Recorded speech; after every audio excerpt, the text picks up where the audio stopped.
Stakeholders in our local shipping industry were given the opportunity today to view for the last time the Maritime Transport Decree of 2012.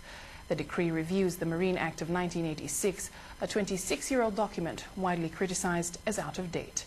Sherry-Ann Wilson with the details.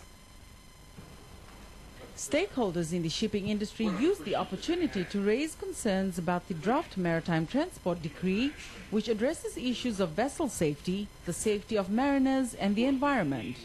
With 7 international obligations that Cabinet had agreed to, these have been integrated into the draft, one important one relating to maritime pollution. The impact it will have when we bring this legislation into play will increase dramatically the protection and need for vessels, owners and operators to comply with those international obligations for protection of the marine environment. A concern by vessel owners, the protection of their investment.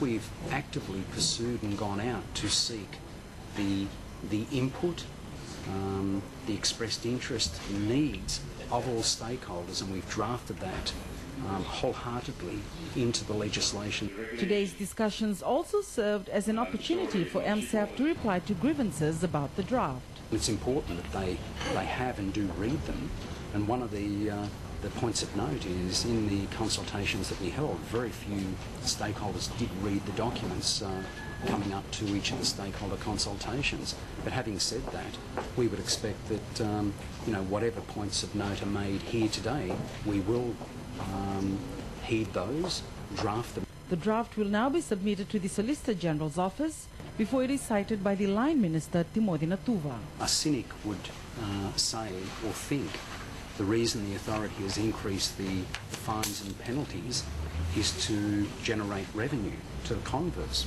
that's not the intention at all.